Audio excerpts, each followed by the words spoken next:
We are just 4 days away from the kickoff of another NFL season. This is looking to be a very exciting year of football, and I am so happy that there is something to watch on TV after church on Sunday. Is it Tom Brady's last year? Can Deshaun Watson save Cleveland? Will all 4 teams in the AFC West make the playoffs?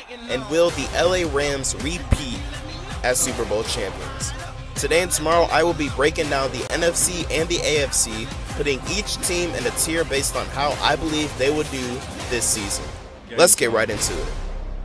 So I put all 32 teams in their divisions and ranked them against each other based on their coach, quarterback, offensive weapons, defense, and lastly, I gave them an eye test based on what I think of them when I first hear that team's name. If you haven't done so already, hit the subscribe button, like the video, and share it with your friends, and leave a comment down below with your thoughts.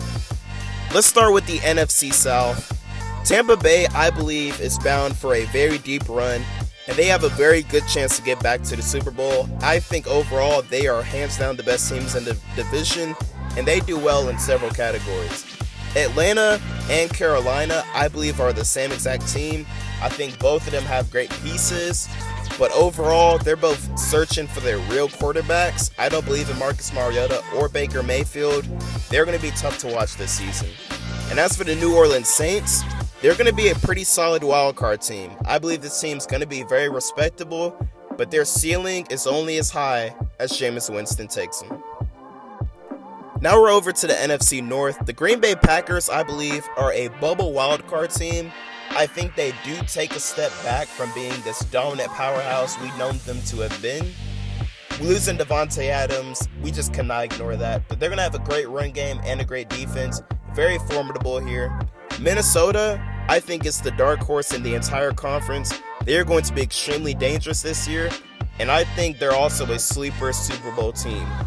The Chicago Bears, it's going to be a very rough year for them.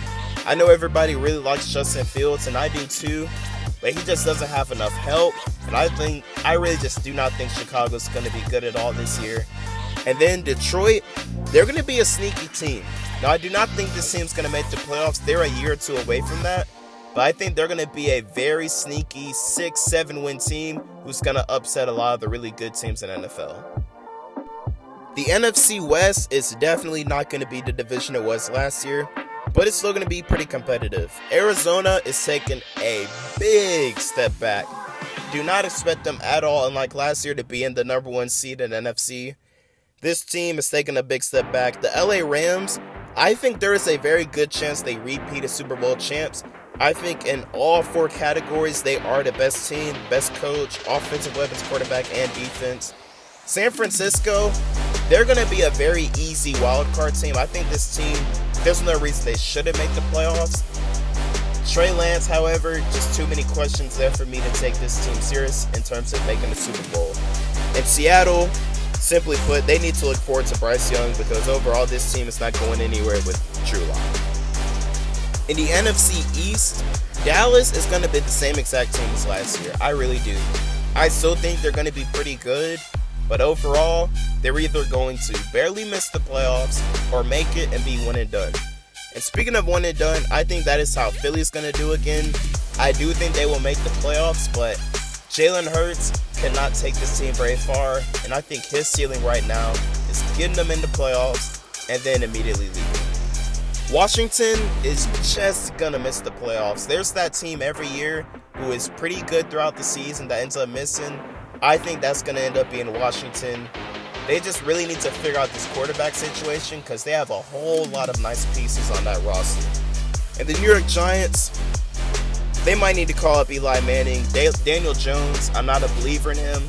They have Saquon Barkley back, good pieces on defense and offense, but overall, this team, even in the lousy NFC East, really cannot do much of anything.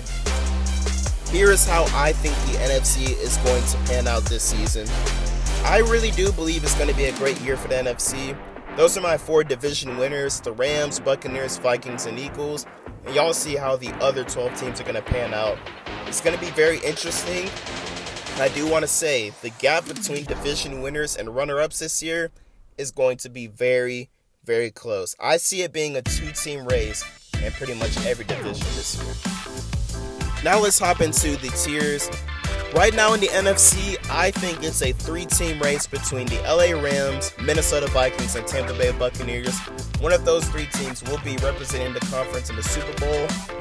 In the tier right under them, I have 3 teams who, for a fact, are getting into the playoffs. That is Philly, because they will win the NFC East. And then San Francisco and New Orleans are simply too good not to make it. Next, there will be a wild card brawl. Alright, those 6 teams above are going to make it. And then I think these 3 teams are going to be right in the mix, fighting for that last seed. Dallas, Green Bay, and Arizona. I know it's crazy they're down there, right? It sounds like they should be up above, but all of those teams just have big holes I just do not like. Then there are 2 teams under. Competitive but bad records. Washington, Detroit. The record's not going to look good, okay? We're talking 6 to 8 wins, 9 wins max, okay? The record's going to look pretty ugly. They will spend most of the season under 500, but watch out because they will be upsetting some of those teams up above. And in the last category, Carolina, Seattle, Atlanta, Chicago, New York. They all fit into one of these categories. Their quarterbacks are suspect. They're going to finish last in the division. They will be drafting high again. They're not elite. Whole bunch of reasons why these 5 teams are down here. So if you're a fan of one of these 5 teams, look forward to next year's draft, alright? Like I said at the start of the video, tomorrow we will hop into the AFC. Once again, the NFC is going to be a 3-team race between LA, Minnesota, and Tampa Bay. I think most of the elite teams from last season are going to take a step back. Let me know who you believe is coming out on top. Thanks for watching, and stay blessed.